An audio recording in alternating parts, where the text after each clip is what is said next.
Today we're going to study the poem The Sower. The word sower, what does it bring to mind? As you sow, so shall you reap. This is the most common proverb in the English language. Everyone has heard of it. As you sow, so shall you reap. It means that man will have to face the consequences of his actions. If he has done good, then he will be rewarded with good. If his actions have been evil, then he will have to suffer for it. This old proverb comes from the Bible. This is also present in the Holy Quran, in the Bhagavad Gita, in its various forms. It is there in every religion. As you sow, so shall you reap. So let us see the poem today, The Sower. Sitting in a porchway cool, fades the ruddy sunlight fast. Twilight hastens on to rule, working hours are well nigh past. So here we see that the poet is sitting in a porchway. Porchway, he is sitting and he is observing the field across. The sunlight is fading. The ruddy color is that red, bright color. It is fading and soon the sun is going to set and the moon is going to come up. Twilight will soon rule the world. And the working hours are over, which means everybody will leave the fields. They will be back to their houses. Shadows shoot across the lands, but one sower lingers still. Old in rags, he patient stands. Looking on, I feel a thrill. So here we see that there is one single farmer who is standing alone in the farm. And the poet sees this farmer. He says that it's an old man. This is an old man. But the poet feels a sort of thrill seeing that single figure standing in the farm. Let us see what thoughts are evoked in him. There are shadows that are shooting across the land. That is, night is falling. Black and high, his silhouette dominates the furrows deep. Now to sow the task is set. Soon shall come a time to reap. So we see that the poet is saying that the shadow of the farmer, the silhouette of that farmer is standing, it's very clear from the porchway where the poet is sitting. And it is dominating the furrows deep. The furrows are dominated by the presence of this farmer. The task is set. He has sowed the seeds. He is throwing the seeds. It has to be harvested later. And the poet knows that soon that time will come when the farmer can reap what he has sowed. Marches he along the plain, to and fro, and scatters wide. From his hands the precious grain, moody eye to see him stride. So he is marching up and down the plain, to and fro. He is going to and fro the farm, and in his hand there is precious grain which he is sowing. The poet is moody to look on at the farmer who is striding along the farm. Darkness deepens, gone the light. Now his gestures to mine eyes are august and strange. His height seems to touch the starry skies. So now darkness deepens. It has become night. The moon has come out. The light is gone. Suddenly the gestures of that farmer who is walking up and down, he is looking at his field, he is having the precious grain in his hand, all these movements, suddenly for the poet, they seem to be very important and they are august. That is to say that it is like, there is so much greatness in his movements. His very height seems strange, such that this farmer seems to touch the starry skies. Has he become so tall that he is touching the starry skies? So let us look into some meanings. Porchway. Porchway is simply the porch or the path to the veranda, the path to the house where the poet is sitting. Ruddy. Ruddy sunlight is the redness, the ruddy bright color, like a child who has been playing out and becomes rosy, the cheeks become rosy. That is ruddy. Then we see the thrill. Thrill is to feel excitement in oneself. The furrows. The furrows are paths which are plowed by the farmer. The furrows are made in the farm, they are plowed so that the seeds can be put in it.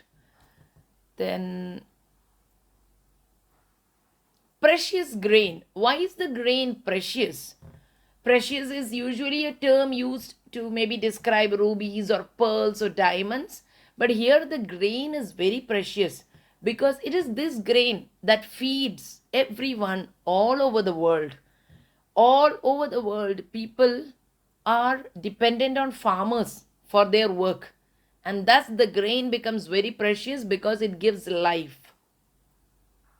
Moody. Moody is a word that indicates a person who is subject to mood or mood changes. That is, he can be gloomy one moment, he may be happy another moment. So the change of the state of mind of a person, that is what moody means. In this case, we can see that the poet is rather melancholy, philosophical, deep in thought. Then gestures are movements, hand movements, body movements. August. August means somebody who is highly respected, who is to be highly respected, a great personality. His august personality came across. You can use it in such a sentence. That's it. Then we have a rhyming. Rhyming words are cool, rule, fast, past, land, stand, still, thrill, deep, reap, plain, grain, wide, stride, light, height, ice, skies. Stride is also a word meaning which you have to remember. Stride is to walk, but it is not merely to walk, it is to walk using long steps, as if the person wants to reach his destination quickly. Hasten. Hasten is to set about a task quickly. So let us go into the meaning of this poem. Here the word sower. This poem, here Victor Hugo extols the farmer. Mahatma Gandhi had stated that as long as if we do not remember how it is to tend to a plant, how it is to care for a plant, we are forgetting ourselves. And that India is dependent on her farmers. Not only is India, the whole world is actually dependent on the farmers because it is the farmer who sets food on the table in every house. And a farmer's work has to be respected, has to be extolled.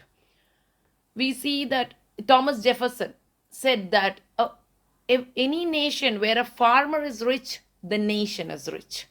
The nation is progressive. The nation has reached that level of economic independence when the farmer of the nation has become rich. The farmer should not be poor. Here we see that the farmer is in rags. But at the same time, Victor Hugo says that by the end of the poem, we see that in the starting, the poet sees the farmer as a poor man in rags, just a poor man who is doing his job. But at the end of the poem, we see that the poet's view of the farmer changes. He's no longer just a poor man doing his job. It is an august personality taking on a job or a work that is so meaningful to the entire nation.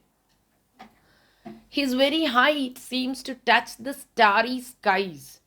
So here we see that he is scattering the precious grain. Another word that we have to see that is very important in the poem is One sower lingers still. What does the word linger mean? Linger means that the person is reluctant to leave the field. The farmer, even though maybe his job is over, he is still reluctant to leave and go. He cannot have enough of taking care of his plants. So, the word linger is important here. Then the sower. The very word sower brings to our mind the very famous parable of the sower present in the Bible. It is a very important word in the Bible. Jesus tells his disciples, and lo, behold, the sower scatters his seeds, and some of the seeds they fall on the ground, and they are immediately pecked away, eaten by the birds of the sky. The sower sows his seeds, and some they fall on ground that is hard and stony, and they sprout immediately, but they wither away because there is no moisture. And some fall among thorns, and as they sprout and come, the thorns suffocate them, take away their life, and they die. And some grow in the good earth, the earth that is healthy, and those seeds they grow up and they give forth to the world, and they grow and they produce by 100-fold. So here in the gospel, in this parable, the sower is one who sows the gospel truth, and the seed is the gospel truth. When you see the seed that is initially, we see that the seed that falls on the ground and the birds take them away, this here the birds symbolize Satan or evil. Evil erases the word the good and erases it away.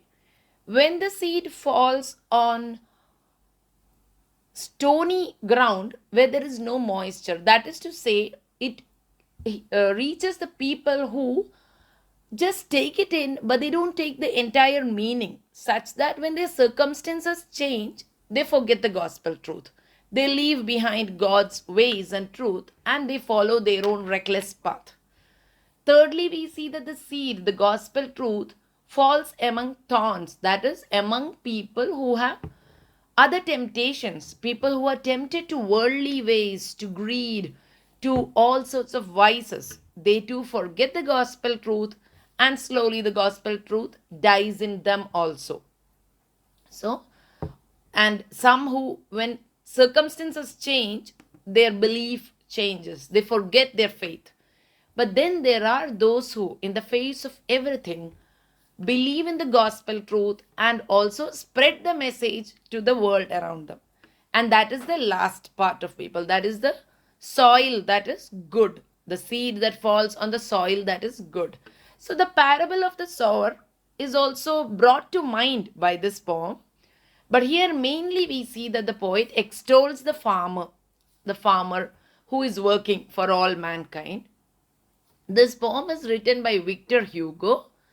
Victor Hugo is one of the greatest literary giants of French literature. He lived in the 19th century. He is a great poet, a dramatist, a novelist, a politician, an artist of more than 40,000 drawings, which are exhibited all over France. And he is a very well known person in the literary world.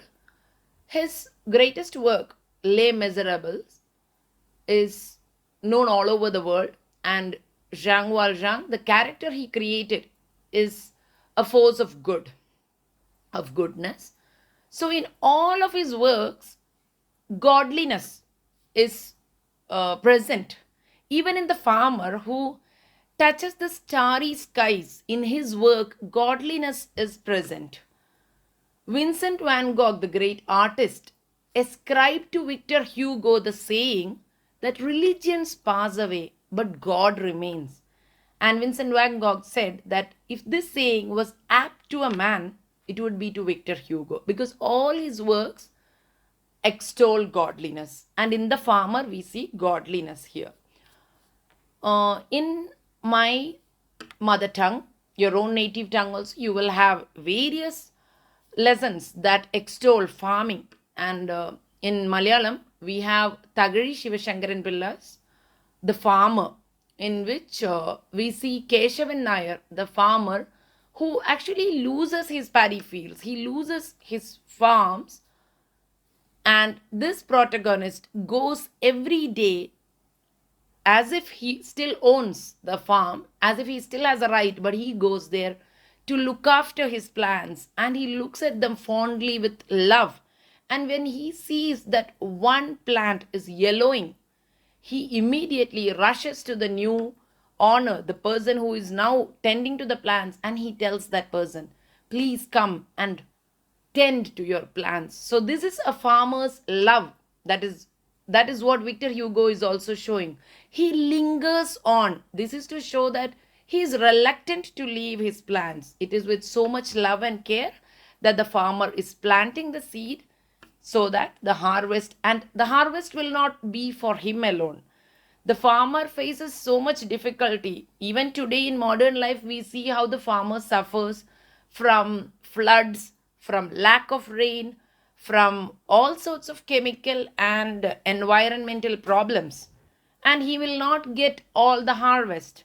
Sometimes he gets only the loss, but still, with love, he tends to the farm. And it is this farming that puts food on the plates of all the people all over the world.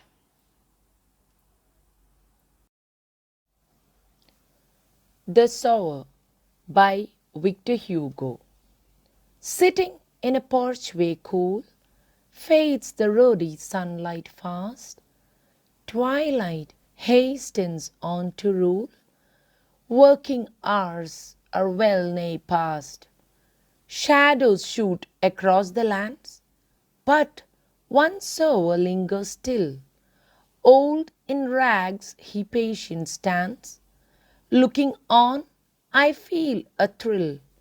Black and high, his silhouette dominates the furrows deep. Now to sow the task is set. Soon shall come a time to reap. Marches he along the plain, to and fro, and scatters wide from his hands the precious grain. Moody I to see him stride. Darkness deepens, gone the light. Now his gestures to mine eyes are august and strange. His height seems to touch the starry skies.